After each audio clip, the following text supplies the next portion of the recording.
granito de arena. Dale por Venezuela. En la unión está la fuerza. Por eso te digo que la fuerza es la unión. Muy buenos días. Bienvenidos todos a este espacio. La Fuerza de la Unión, una tribuna abierta de la sociedad democrática venezolana para compartir con todos ustedes, más allá de cualquier distingo puntual, partidista o ideológico, la angustia, la preocupación, la justa indignación por lo que hoy está ocurriendo en nuestro país y también la certeza, la confianza, la esperanza de que trabajando juntos, de que remando unidos en la misma dirección, seremos capaces de construir la Venezuela de trabajo y de respeto, la Venezuela con alimentos y con medicinas, la Venezuela con democracia y con libertad, que todos necesitamos y que ciertamente todos merecemos. Esta madrugada del miércoles 14 de febrero en Venezuela y en particular en Caracas es singularmente ruda. Tuvimos cortesía del gobierno nacional un apagón generalizado en casi toda Caracas. Tenemos reportes desde Lomas de Urdaneta y el 23 de enero hasta el Marqués y más allá, es decir, toda Caracas virtualmente a oscuras, más o menos a las 2:30 de la madrugada. Nuevamente la versión que da el gobierno nacional a través de su ministro de excusas eléctricas, el señor general Mota Domínguez, es que hubo un sabotaje del imperio. Ya no es ni ningún animal silvestre ni una vara de bambú, ahora es el imperio quien atenta contra el servicio eléctrico y denuncia sabotaje. Qué curioso, en la misma subestación eléctrica donde supuestamente hubo sabotaje la semana pasada. La misma subestación eléctrica que, junto con todas las demás instalaciones del sistema eléctrico nacional, supuestamente tienen años resguardadas por una custodia militarizada. Sin embargo, repito, nuevamente, esa es la excusa para que Caracas haya amanecido sin luz. Y cuando decimos Caracas sin luz, imagínense ustedes cómo estará todo el resto del país. Durante años los apagones estuvieron agrediendo a los venezolanos, pero Caracas estaba blindada, estaba protegida por el temor que el gobierno tenía del efecto a nivel social y político de un apagón en la capital de la República. Bueno, si esto está ocurriendo ahora en Caracas, ¿qué no estará pasando en el resto del país? Otras noticias importantes este fin de semana. Bueno, en este asueto carnavalesco, en tiempos maduristas, Venezuela se disfraza en carnavales, pero se disfraza de tragedia. Hubo más de 24 intoxicados en el estado de Aragua, cuna de la revolución, como dicen las vallas cuando se llega a ese estado. Bueno, en la cuna de la revolución hubo más de 24 intoxicados, porque el hambre empuja a los venezolanos, a los argüeños, a consumir yuca amarga, tóxica. Más de 24 intoxicados y tenemos reportes de al menos 3 víctimas fatales, niños, todos ellos. Eso en Aragua, pero en el sur del país ya uno no sabe si decir arco minero o harto sangriento, porque una nueva masacre se produjo allá. Hay reporte de 17 mineros asesinados y, bueno, 18, porque también se contabilizó a una mujer entre las víctimas fatales. El gobierno lo reporta como enfrentamiento, pero del lado del gobierno no se reportó ni siquiera un herido. Entonces es sospechosa, a juicio de algunos conocedores, la tesis del enfrentamiento. Mientras todo eso ocurre en el ámbito social y en el ámbito de los servicios, en el ámbito político, anoche se conoció la exclusión del señor Nicolás Maduro de la octava cumbre de las Américas. El gobierno de Lima, la Cancillería del gobierno peruano, le retira la invitación a Maduro para que asistiese a la octava cumbre de las Américas. Queda excluido el señor Nicolás Maduro entonces del concierto de los presidentes de América Latina. El Grupo de Lima emite ayer una declaración que dice, se las resumo rápidamente: los cancilleres y representantes de Argentina, Brasil, Canadá, Chile, Colombia, Costa Rica, Guatemala, Guyana, Honduras, México, Panamá, Paraguay, Perú y Santa Lucía, frente a la decisión adoptada por el Consejo Nacional Electoral de Venezuela de convocar unilateralmente elecciones presidenciales para el 22 de abril del 2018 sin haber alcanzado un acuerdo con la oposición, tal como se había comprometido el gobierno, y en concordancia con su declaración del 23 de enero último, expresan lo siguiente: 1. Su más firme rechazo a dicha posición que imposibilita la realización de elecciones presidenciales democráticas, transparentes y creíbles, con la participación de todos los actores políticos venezolanos, con observación y estándares internacionales, y reiteran que unas elecciones que no cumplan con esas condiciones carecerán de toda legitimidad y credibilidad. Segundo, exhortan al gobierno de Venezuela a que reconsidere la convocatoria de tales elecciones. Tercero, subrayan que no puede haber elecciones libres y justas con presos políticos, sin la plena participación de los partidos políticos y líderes detenidos o inhabilitados arbitrariamente, sin la participación de millones de venezolanos en el extranjero imposibilitados de votar, convocado originalmente por una asamblea constituyente, órgano carente de legitimidad y legalidad, cuya decisión y existencia no reconocemos, dice el Grupo de Lima. 4. Toma nota del informe de la Comisión de Derechos Humanos sobre la institucionalidad democrática, Estado de Derecho y Derechos Humanos en Venezuela, que documenta el serio deterioro de la vigencia de tales derechos y la grave crisis política que atraviesa Venezuela. 5. Toman nota de la decisión comunicada por la fiscal general de la Corte Penal Internacional de conducir un examen preliminar sobre la situación en Venezuela sobre crímenes de lesa humanidad. Bueno, ese es el tenor del documento del Grupo de Lima, integrado por 14 países, entre ellos, por cierto, 2 naciones que pertenecían al CARICOM y que antes votaban sistemáticamente con el gobierno de Maduro. Me refiero a Guyana y Santa Lucía, incorporadas ahora a este Grupo de Lima.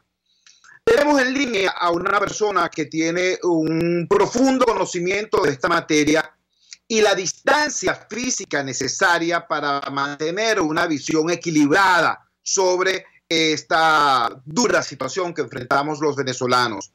Una persona que es un luchador antidictatorial, un luchador latinoamericano antidictatorial, latinoamericano de nacimiento, latinoamericano de vocación, profesor universitario en Oldenburg, Alemania, y un seguidor cercano, muy cercano de la dinámica venezolana. Me refiero al profesor Fernando Mírez.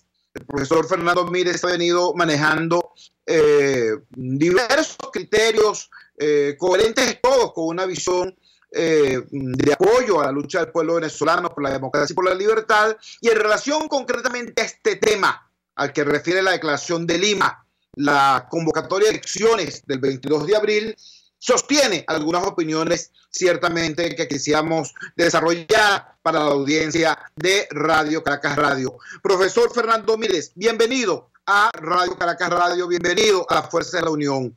Le pregunto, ¿qué alternativa cree usted tiene la oposición democrática venezolana ante la convocatoria unilateral hecha por el gobierno, sobre todo ahora, después que esta declaración del Grupo de Lima viene a sazonar aún más la situación? La escuchamos.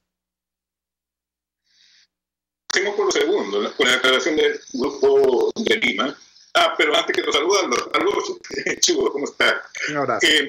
Sí, con la declaración del Grupo de Lima, yo creo que ha quedado bastante clara una posición internacional en este instante, pero yo diría que hay un desfase. Tradicionalmente en Venezuela, cuando se cuenta con apoyo internacional, no hay movilización nacional. Al revés, cuando hay movilización nacional, no se cuenta con apoyo internacional. Y lo interesante, lo impactante sería hacer coincidir las dos dimensiones, la dimensión local y la dimensión internacional. Ahora, ¿cómo se puede conseguir una movilización a nivel nacional que empate, que conecte, que esté en relación directa con el apoyo internacional grandioso que está recibiendo en este instante de Venezuela? La oposición en Venezuela. Yo diría básicamente movilizándose. Ahora, ¿cuáles son las formas más importantes de movilización en este instante? Yo creo que las formas más importantes tienen que ver con la materia electoral. Es decir, ¿se van a hacer las elecciones o no se van a hacer? ¿Vamos a participar o no vamos a participar? Si no vamos a participar, bajo qué condiciones vamos a participar y en qué forma, etcétera, etcétera. Es decir, el tema electoral es en este instante hegemónico y dominante en Venezuela. Y es también hegemónico y dominante a nivel internacional. Entonces, lo que se trataría, a mi entender, es hacer coincidir, es vincular lo internacional con lo nacional. Participando como. Y ese es el problema fundamental que tiene que resolver la oposición venezolana. Yo tengo una opinión clara al respecto. Para participar se necesitan personas. Es decir, no es un movimiento abstracto, sino que se necesitan personas que representen al movimiento como tal.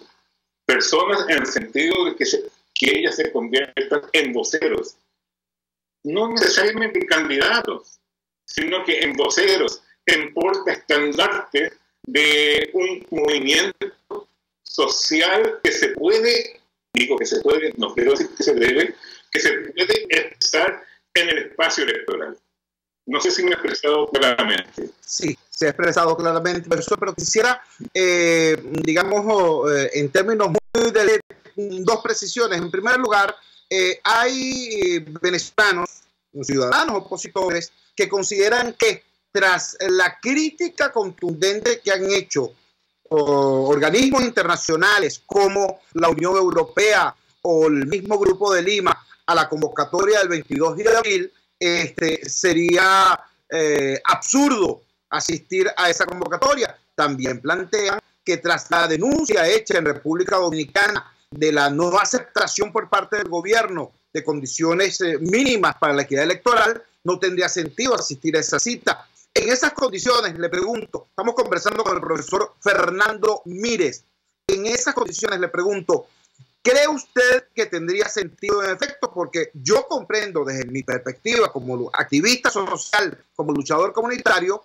que en tiempos de dictadura se va a una elección no solamente porque haya posibilidades de ganarla de acuerdo a las condiciones del marco formal, sino porque es una oportunidad precisamente para seguir demandando la apertura democrática y seguir denunciando la condición dictatorial del régimen. Entonces, le pregunto, aún en estas condiciones, en su opinión, ¿debiera la oposición venezolana participar con objetivos claros en una convocatoria como la planteada? La posición contraria señala que no hay que participar hasta que hayan condiciones mínimas, condiciones básicas para poder participar. Y algunos, digamos, con otro CNE, otros sin otro CNE, pero con condiciones mínimas en una fecha estándar con respecto a los demás países latinoamericanos. Ante la sorpresa de muchos, yo podría decir, yo estoy de acuerdo con esa posición. Yo estoy de acuerdo con esa posición, pero en lo que estoy en desacuerdo es en lo siguiente. No se puede dividir en dos etapas la lucha por la participación y la participación. Es decir, cuándo y cómo el gobierno o el régimen o la dictadura va a acceder a crear condiciones aptas para la participación. No a través de conversaciones que fracasaron, sino solamente en base a la existencia de una fuerte presión social, popular y política a nivel nacional y a nivel internacional. Es decir, para luchar por la participación hay que participar. Como dice el dicho, aunque parezca redundancia, para ganar la pelea hay que pelear. Así es. Así es. Estamos conversando con el profesor Fernando Mírez. También hay una inquietud acerca de cuál debería ser el perfil de esa participación que usted sugiere. Usted ha hablado de una unidad importante, de una gran unidad, una coherencia no solamente de siglas, sino de propósitos en la sociedad venezolana, que tenga como ejes una propuesta y un candidato. Y ha señalado que ese candidato debe ser básicamente un vocero, un articulador de esa lucha por la creación de condiciones para que la voluntad del pueblo sea escuchada. Usted se ha referido a la necesidad de que ese candidato sea único y unitario, bien sea electo por los partidos que integraban y se integrara aún la mesa de la unidad democrática. E incluso usted se ha aventurado a señalar algunos nombres que se adecuarían a ese perfil. Me llama mucho la atención porque usted ha pronunciado en varias ocasiones el nombre de la diputada Delsa Solórzano. Y siendo este un tema tan polémico, cada vez que usted ha hecho referencia a la diputada Delsa Solórzano como posible candidato presidencial en esta condición especial que vive el país, los comentarios que se han suscitado en las redes sociales han sido más bien positivos, sin que haya habido eco, por cierto, en las estructuras políticas acerca de esos comentarios. ¿Qué nos podría decir usted acerca de ese perfil del candidato opositor? ¿Sería alguien con las características de Lorenzo Mendoza? ¿Sería alguien con las características de Delsa Solórzano? ¿Cuál sería ese abanderado, vocero y articulador al que usted ha hecho referencia? Sí, en primer lugar te diría, mejor que hablar de candidatos, porque no está seguro si se va o no se va a las elecciones. Yo diría, hay que tener un representante que unifique en lo máximo posible, porque yo soy uno de los que piensan que la unidad total nunca va a existir. No ha existido ni en Venezuela ni en ninguna parte. La unidad absoluta, total, 100% nunca se va a dar, pero hay que tener, digamos, una voz representante, una voz que pueda desafiar en términos directos a la dictadura. Ahora, he dado algunos nombres, pero hay una enorme cantidad de nombres que pueden darse. ¿Y por qué he pensado en Delsa? Bueno, la lucha no se da solamente en el plano político. La lucha también hay que darle en otros planos. En el plano cultural, por ejemplo. Y la cultura venezolana, así como la cultura de los países latinoamericanos, es profundamente patriarcal y machista. Y este gobierno, el gobierno de Maduro, es patriarcal, militarista y machista. Entonces, una figura femenina descolocaría en ese sentido, descolocaría al gobierno propiamente tal. El gobierno va a decir, pero nosotros tenemos muchas mujeres.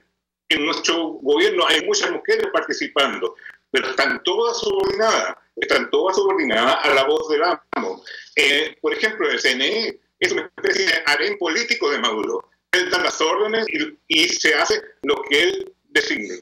Ahora, una mujer, y al mismo tiempo madre, y al mismo tiempo políticamente comprometida, puede jugar un papel, quizás en este instante, yo siempre digo la palabra quizás porque la seguridad absoluta no existe, quizás en este instante podría jugar un mejor papel que un político tradicional.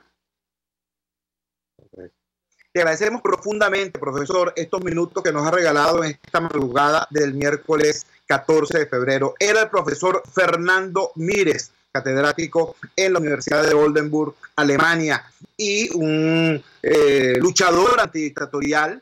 Él sufrió en carne propia los mordiscos de la dictadura allá en su patria sureña, allá en Chile, y un seguidor cercano y entusiasta además de la lucha del pueblo venezolano por la democracia y la libertad. Vamos a la siguiente pausa comercial y ya regresamos con muchísimo más de la fuerza. La fuerza es la unión. Usted escucha Unidad, la fuerza es la unión, con Tuo Torrealba por RCR 750 AM. En la crisis se encuentran las oportunidades. Aquí en Sin Estrés se las mostramos con invitados especiales que nos regalan sus experiencias por una Venezuela mejor. Cada tarde, de lunes a viernes a las 3, desde el emprendimiento, la educación, la salud y el entretenimiento. Por nuestra calidad de vida se nos hace necesario tomar un respiro del agobio diario, dedicar unos minutos a la salud mental y emocional para vivir sin estrés. Sin Estrés, de lunes a viernes a las 3 de la tarde por RCR 750 AM y rcr.tv, la radio que se ve.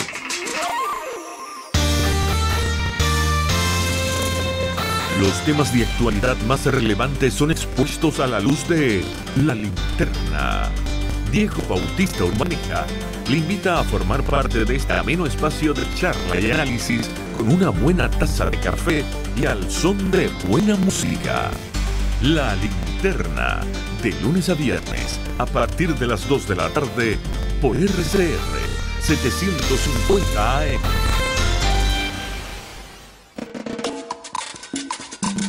opinión, ideas en debate. Usted escucha a Chuo Torrealba en Unidad, la fuerza de la unión, por RCR. Regresamos a la Fuerza de la Unión y lo hacemos ahora con un vocero nacional, un vocero muy importante por la calidad de su compromiso y por la valentía de sus opiniones. Me refiero al diputado Américo de Gracia. En estos días de este asueto carnavalesco ocurrió una situación muy compleja en Guayana. Lamento tener que decir que no es una situación novedosa. Ya uno no puede decir ocurrió la última masacre, sino la más reciente masacre. Desde que se anunció esta estrategia oficial minero extractivista del arco minero, se han producido y reproducido este tipo de eventos. Hubo nuevamente una situación con saldo de 18 seres humanos asesinados, 18 seres humanos que perdieron la vida. Repito, el gobierno lo reportó como un enfrentamiento y anunció decomiso de armas, etcétera, etcétera. Sin embargo, es muy curioso que violentando pues todas las estadísticas referidas a los enfrentamientos, las bajas son de un solo lado. Tenemos en línea al diputado Américo de Gracia para que nos dé detalles de esta situación y de su contexto. Américo, buenos días, gracias por atender nuestra llamada madrugadora. Dinos, ¿en qué se diferencia y en qué se asemeja esta reciente masacre en la mina de Sicapra, creo que se llama, de situaciones similares vividas allá en Guayana? Te escuchamos. Muchas gracias, Chuo. Buenos días al mundo entero a través de la Fuerza de la Unión y gracias por esta ocasión y esta oportunidad. Bueno, lamentablemente, como tú lo acabas de describir en esta sinopsis que acabas de hacer, las masacres en Guayana y en el marco del arco minero son recurrentes. Y se ha convertido lamentablemente también en una política de Estado. O sea, así es como actúa el régimen para poderse empoderar absolutamente de todo lo que es el beneficio que pudiera dar el oro en esta circunstancia. Yo quiero señalar de manera responsable que en las minas de Guayana existen planes que operan las minas. Eso no es un secreto para nadie, lo hemos denunciado hasta la saciedad. Los planes no cayeron en paracaídas. Los planes son los operadores políticos de una élite militar, los operadores financieros de una élite militar, y se producen las masacres porque ellos son agentes de retención, solo que de esa élite militar le cobran un diezmo, que ya no es un diezmo, sino un diezmo, o sea, porque le cobran, ya comenzaron con el 10%, cobrándole el 10% a los mineros de la zona, y ya van por el 30%, y cada vez esa élite militar se hace más agayúa porque quieren darle al Banco Central, porque quieren traficar con oro hacia Aruba, porque quieren sacarlo por los caminos verdes, porque se quieren beneficiar desde el general más grandotote hasta el sargento más chiquitico. Entonces, bueno, por supuesto, eso tiene sus límites. Y al final quieren andar cambiando de operadores, o sea, vale decir, de planes, y terminan ocurriendo este tipo de tragedia donde pagan tirios y troyanos. Yo quiero decir también que en la época de los 90 el general Sujú Rafo despejó el área minera de los garipeiros y no hubo un solo muerto. Hoy, cada vez que incursionan las Fuerzas Armadas, la Guardia o el Ejército a estas zonas mineras, terminan con 18, con 21, con 15, con 3, con 5, con 8 muertos. O sea, es una inmensa tragedia, es un genocidio lo que está ocurriendo en esta zona, y por supuesto ese es el resultado último del día viernes pasado, cuando en las minas de Sicapra, a 50 kilómetros de Huachipato, un río, una mina del municipio de Rocio del estado Bolívar, cercanos a Huachipato, terminaron muriendo o asesinando a 18 personas, de las cuales una era mujer, 2 eran menores de edad, uno de 17 y uno de 13 años de edad, no todos han sido o han podido ser identificados aún, han podido identificar solamente a 12 cadáveres, y esa es la inmensa tragedia. Una política de Estado, y te lo digo brevemente, te lo resumo, la masacre son una política de Estado. No se trata solamente de la masacre en materia de oro, es las masacres, por ejemplo, ocurridas en Barlovento o en Cariaco, que tienen que ver con controles de robo de vehículos, de drogas, etcétera. Es las masacres por las armas, y debes recordar tú como buen periodista y comunicador social lo ocurrido en Fuertemara, cuando los 8 soldados fueron quemados dentro del calabozo porque habían servido de mula para traficar armas hacia la FARC. Son masacres de carácter político y estratégico, como las ocurridas en el Junquito con Oscar Pérez. Ya la masacre forma parte de una estructura, de una política de Estado. La única manera de cambiar ese estatus es cambiando de gobierno y, por supuesto, cambiando de modelo también, que es de lo que se trata toda esta profunda tragedia que hoy viven o vivimos todos los venezolanos, y Guayana no escapa de eso. Estamos conversando con el diputado Américo de Gracia, y precisamente a partir de estos últimos conceptos que emite acerca de la necesidad de cambiar este esquema de sufrimiento y masacre por otra situación para el país, va nuestra segunda pregunta. Más allá del tema de Guayana, del tema del arco minero, del tema de las masacres vinculadas con esta realidad, está el tema del cambio político. En estos días también se produjo un comunicado muy importante emitido por su organización política, por la Causa R, a propósito de la convocatoria del 22 de abril. Acabamos de escuchar algunos criterios emitidos por el profesor Fernando Mírez sobre esta situación. Quisiéramos conocer de tu boca, Américo, ¿cuál es la posición oficial de la Causa R ante estos comicios convocados? Te escuchamos. Sí, Chuo, a ti te consta, tú eres un hombre de lucha, eres un hombre de unidad. Tu programa se llama La Fuerza es la Unión, y creo que la unión es inminente, es necesaria, es útil, tiene que ser algo que está incluso por encima de cualquiera de nosotros. O sea, nosotros tenemos que hacer un esfuerzo supremo por la materia de la unidad.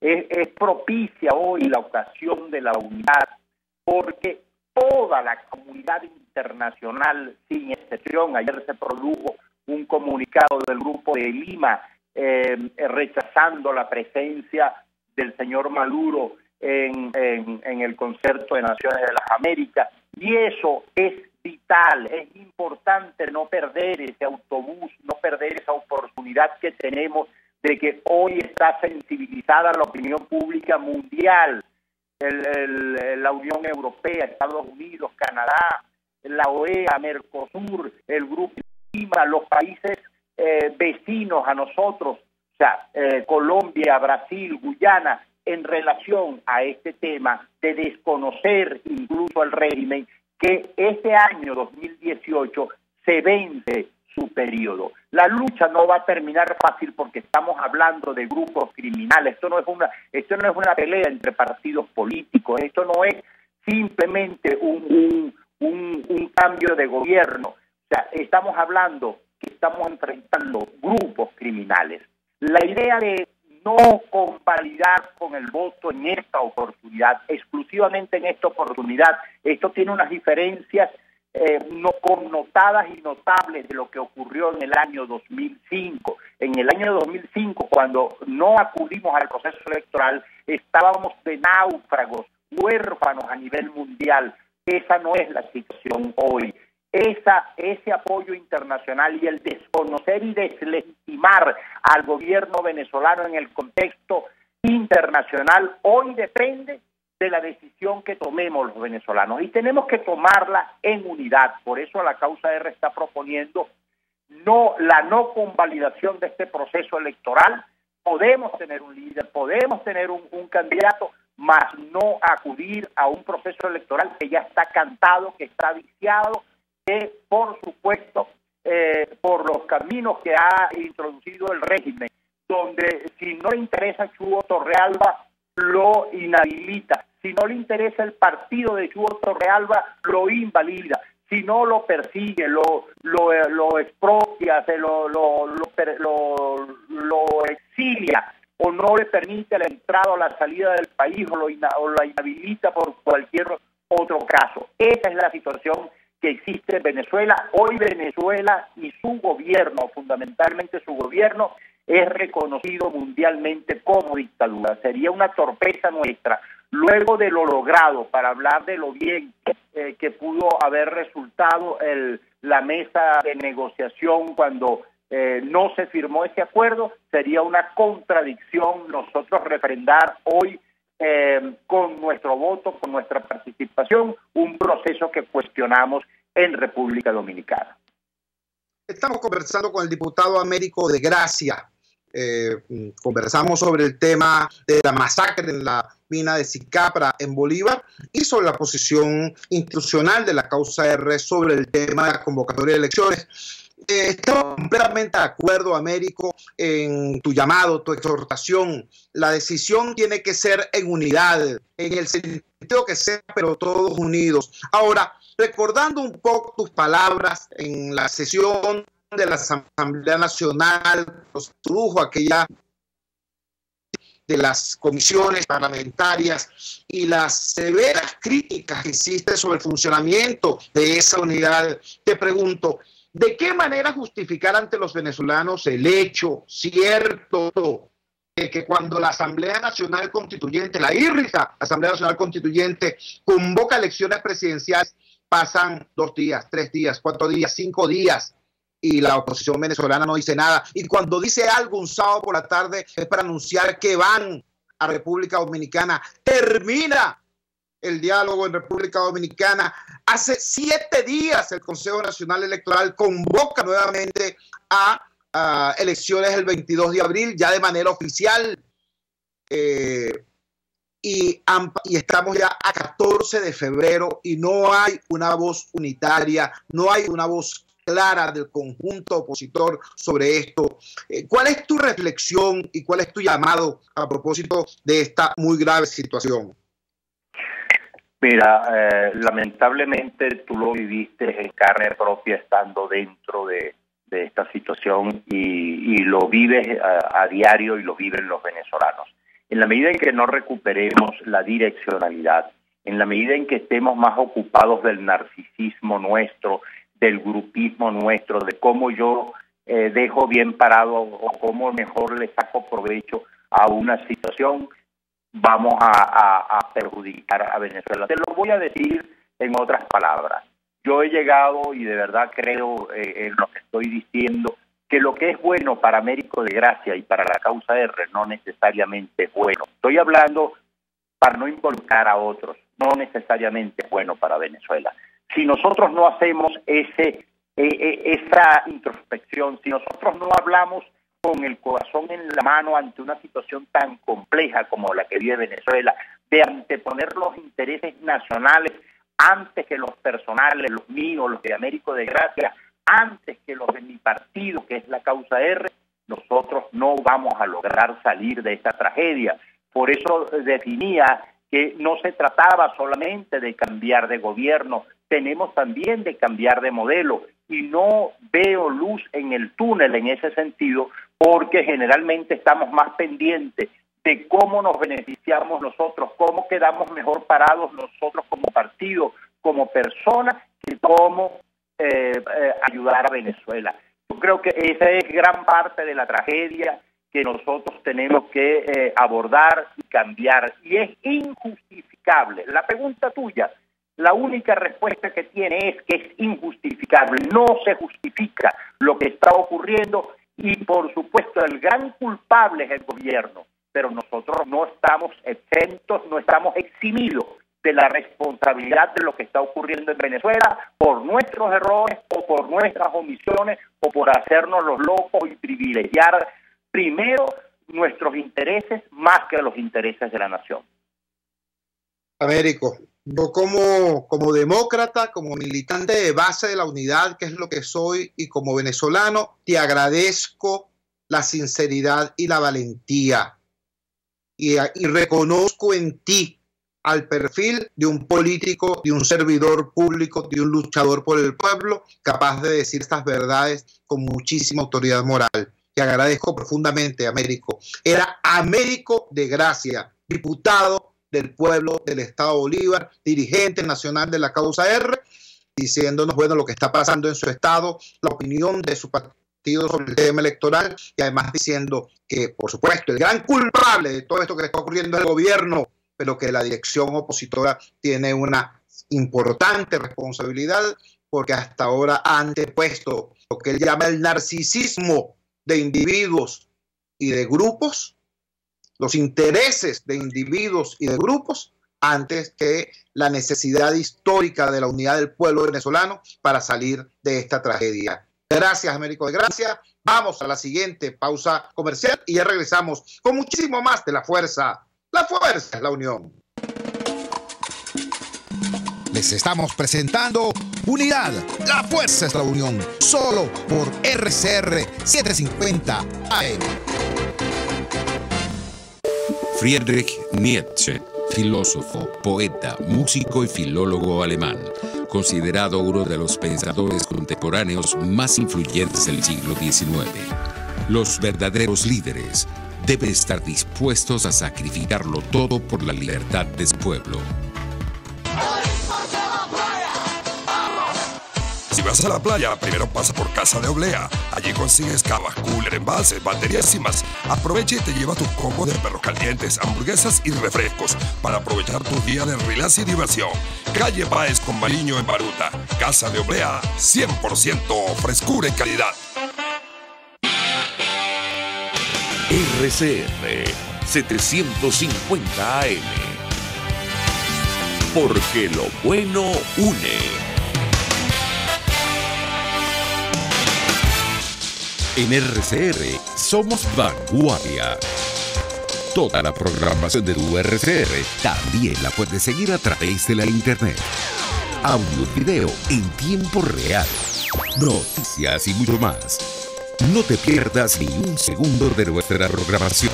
No hay excusa ni cadena que valga para que dejes de escucharnos. Ingresa a rcr.tv, la radio que se ve.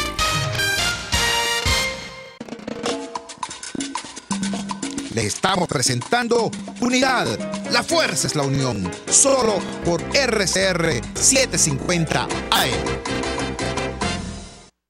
Regresamos a La Fuerza es la Unión.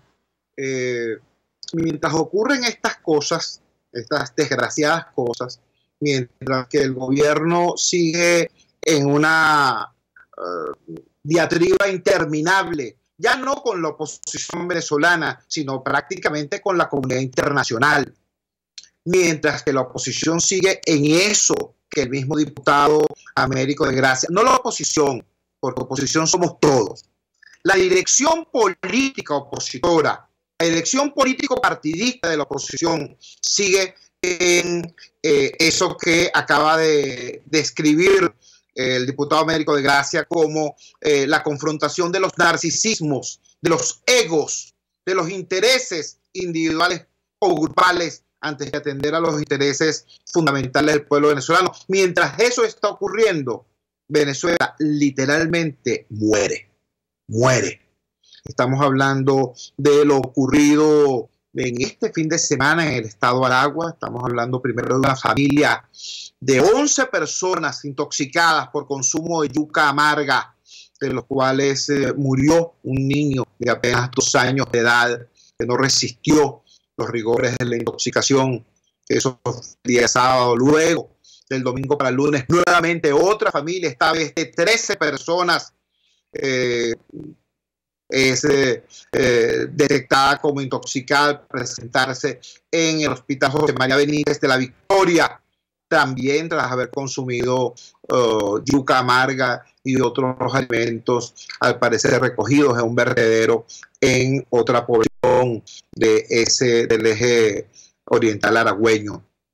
Mientras todo eso está ocurriendo, bueno, hay esta realidad, este limbo en el cual la clase política se encuentra.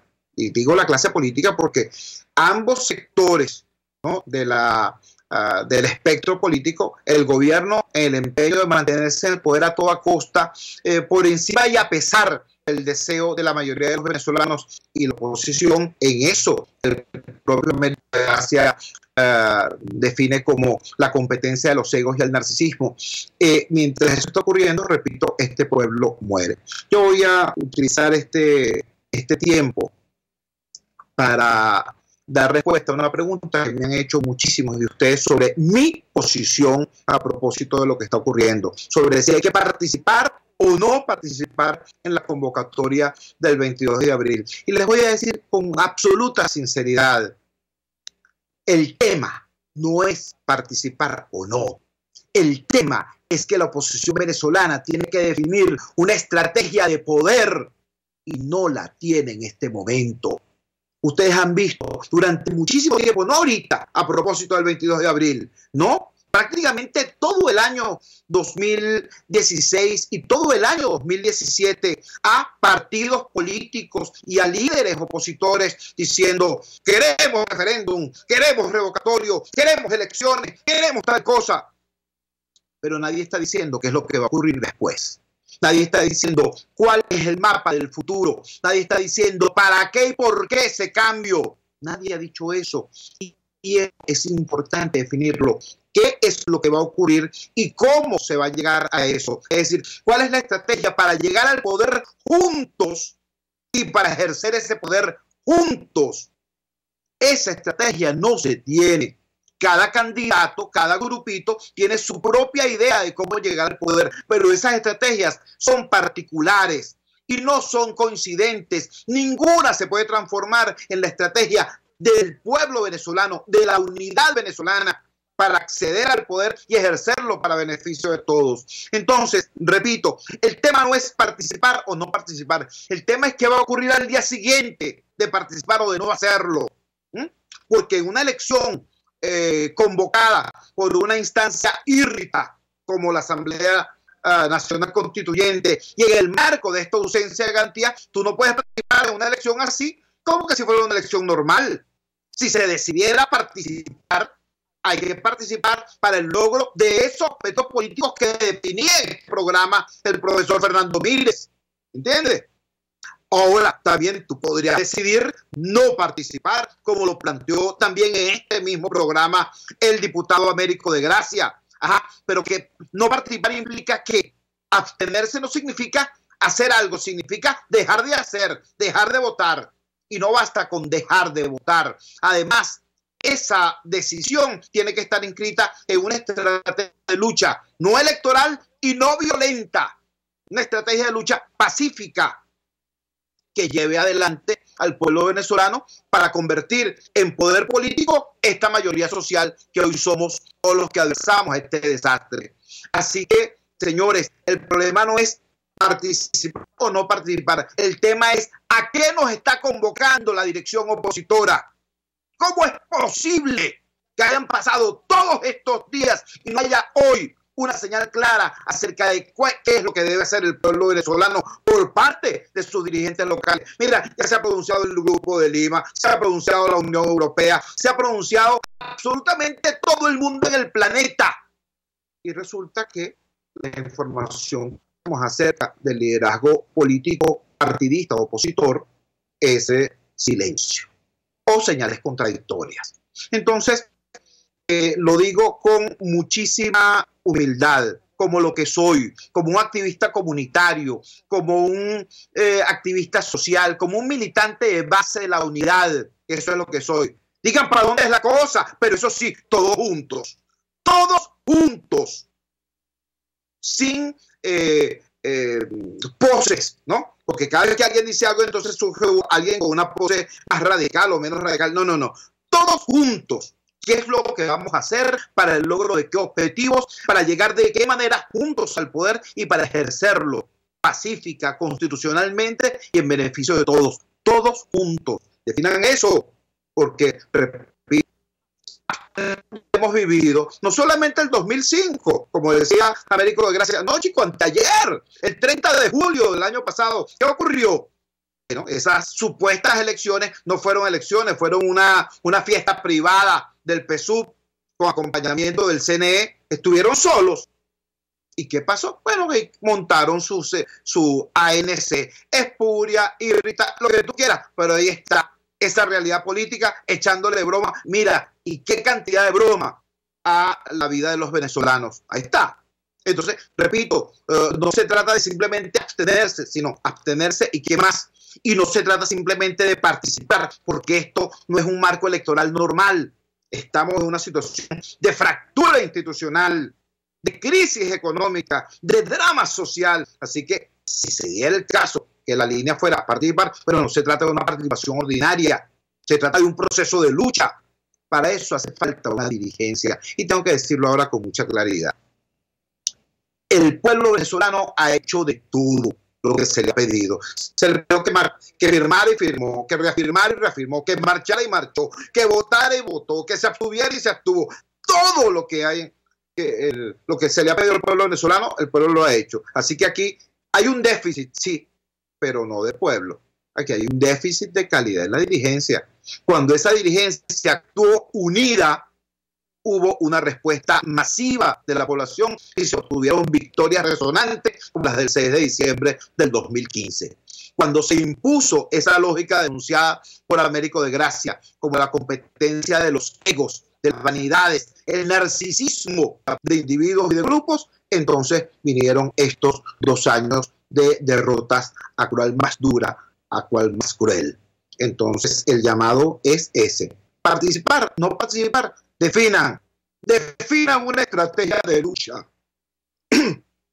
y háganlo unitariamente, tanto en su definición como en su instrumentación, que el pueblo venezolano, eso es lo que está esperando. Vamos a la siguiente pausa comercial y ya empezamos con muchísimo más de La Fuerza. La fuerza es la unión. Les estamos presentando Unidad. La fuerza es la unión. Solo por RCR 750 AM. Dicen que la moda es pasajera y evolutiva, pero también es cierto que el estilo, moda y elegancia se cultiva y permanece en el tiempo. Por esto, las damas de buen vestir en ropa casual siempre van a Lenny Shop, donde siempre te ofrecen moda y calidad al mejor precio del mercado. Acércate al local 153 en planta baja del Centro de Compras Merpo Oeste, en Chacao, entre las calles Pantín y Los Ángeles. Lenny Shop es moda y algo más. Es moda y algo más. ¿Quieres enviar tus obras a otros países y no sabes cómo? En Ávila Gallery nos ocupamos del evalúo, embalaje y la asesoría correspondiente que necesitas. Ya contamos con representantes en Miami, Panamá, República Dominicana, Costa Rica, Madrid, Tokio y seguimos creciendo. Síguenos en Instagram por ART Ávila Gallery o llámanos al 0414-127-4060. Ávila Gallery, tu centro de arte moderno. Central Madeirense, orgullosos de cumplir un año más. Nuestro país nos ha dado un suelo fértil y el fruto maravilloso de su gente nos recuerda que ser venezolano se lleva en el corazón. Central Madeirense, 68 años, sembrando el presente con vista al futuro.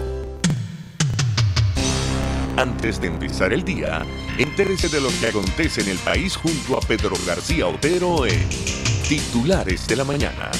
De lunes a viernes a las 6:30 de la mañana. Acompáñelo y empiece su día bien informado. Titulares de la Mañana con Pedro García Otero. Solo por RCR 750 AM. Porque lo bueno une. Amanece con la fuerza de un país que quiere cambio. Chuo Torrealba está al aire en Unidad. La fuerza es la unión. 482-9750 y @Chuo Torrealba por RCR. Regresamos a La Fuerza es la Unión con el tiempo justo para 3 cosas. En primer lugar, para lamentar que no se haya podido concretar el contacto previsto con el doctor Feder Álvarez. Feder Álvarez es un joven médico venezolano, fue galeno en el Hospital José María Benítez de la Victoria, es secretario de organización del Colegio de Médicos del Estado de Aragua. Lamentablemente no fue posible establecer el contacto que estaba previsto con este joven médico venezolano a propósito de lo ocurrido en ese estado en estos días, y vamos a insistir en la posibilidad de contactarlo el día de mañana y hasta el próximo viernes. Eso en primer lugar. En segundo lugar, Mira, aunque parezca fuera de tono, fuera de traste, en una circunstancia tan dramática como la que estamos viviendo, quiero recordarles que hoy, miércoles 14 de febrero, se unen dos conmemoraciones o celebraciones. Por un lado, hoy es miércoles de ceniza. Hoy comienza ese tiempo cristiano, ese tiempo católico, que es el tiempo de la Cuaresma, que es un tiempo muy especial de preparación espiritual para recibir la Pascua Florida, para recibir a nuestro Señor Jesucristo en Semana Santa. La vida, la celebración de la vida, pasión y muerte de nuestro Señor en tiempos de Semana Santa, la próxima era Semana Santa. Se inicia entonces el tiempo de Cuaresma. Y hoy, 14 de febrero, es también el Día del Amor y la Amistad. Miren, yo quiero hoy, en esta situación que están viviendo nuestros niños aragüeños que murieron intoxicados por yuca amarga, en esta situación en que nuestros niños del Hospital JM de Los Ríos están sufriendo los rigores de la falta de medicinas y la falta de equipos, sobre todo en la unidad de nefrología, en esta situación en la que nuestros niños que nacen prematuros, nuestros niños sietesmesinos, corren un riesgo de vida tan alto en el mundo. Hay un 90% de sobrevivencia de los niños que nacen prematuros. En Venezuela esa cifra es mucho menor, casi 50%. Le leí yo a alguien en las redes sociales, alguien vinculado con el medio médico, por la ausencia de equipos, por la ausencia de incubadoras, por la ausencia de tratamientos. En este contexto yo tengo que hablar entonces hoy, Día del Amor y de la Amistad, de nuestro amor por nuestros niños. Los que tenemos la edad suficiente para haber vivido en una Venezuela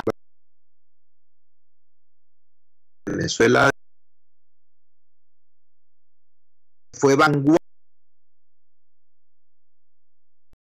la que yo,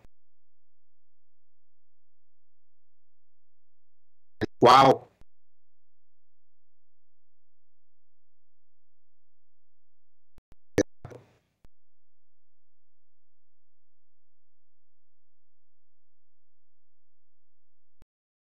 Venezuela en la que